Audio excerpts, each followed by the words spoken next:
അതിനെ സംബന്ധിച്ച് നേരത്തെ തന്നെ കോൺഗ്രസ് പാർട്ടി വ്യക്തമാക്കിയിട്ടുണ്ട്, ആവശ്യപ്പെട്ടിട്ടുണ്ട്. കേരളത്തിലെ സാഹചര്യം പരിശോധിക്കുമ്പോൾ വളരെ സുവ്യക്തമാണ്.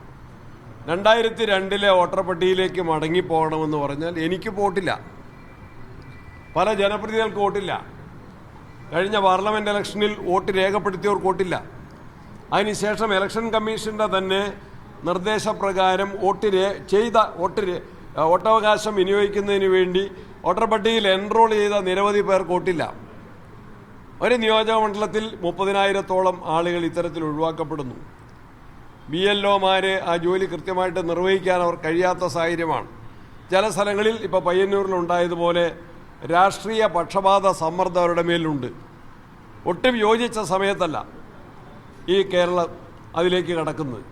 അതുകൊണ്ട് ഞങ്ങൾ കേരളത്തിൽ നടത്തേണ്ട ആവശ്യമില്ല. ഞങ്ങൾ പറഞ്ഞ ഒരു കാര്യം, ഓൾ പാർട്ടി മീറ്റിങ്ങിൽ ഞങ്ങൾ പറഞ്ഞ കാര്യം, വോട്ടർ പട്ടികയിലെ ശുദ്ധി കലശം അനർഹരാരെങ്കിലും ഉണ്ടെങ്കിൽ അവരെ ഒഴിവാക്കാൻ ഏത് നടപടിയുമായിട്ട് ഞങ്ങൾ സഹകരിക്കാം.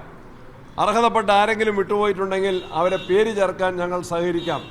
പക്ഷേ ഇത്തരത്തിലുള്ള മൊത്തത്തിലുള്ള ഒരു അഴിച്ചുപണി, അതിജനാധിപത്യ പ്രക്രിയയിൽ 18 വയസ്സായിട്ടുള്ള യുവതീ-യുവാക്കളെ, വിദ്യാർത്ഥിനികളെ കൂടി വോട്ടവകാശികളാക്കി മാറ്റുക എന്ന ജനാധിപത്യത്തിൻ്റെ മൗലിക അവകാശത്തെ ഇല്ലാതാക്കുന്നതിന് വേണ്ടിയാണ് ഇപ്പോൾ ഇലക്ഷൻ കമ്മീഷനും ഗവൺമെൻറ് ഓഫ് ഇന്ത്യയും പരിശ്രമിച്ചുകൊണ്ടിരിക്കുന്നത്.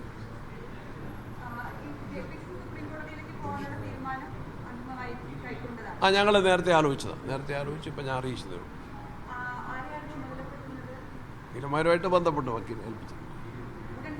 AICCയുടെ തന്നെ കോൺഗ്രസ് നേതാക്കന്മാരായ വക്കീൽ തന്നെയുണ്ട്, ഏൽപ്പിച്ചു കഴിഞ്ഞു. വക്കാലത്ത് ഞാൻ കൊടുത്തു കഴിഞ്ഞു. അവരെ ഡ്രാഫ്റ്റ് ചെയ്ത് ഫയൽ ചെയ്തു.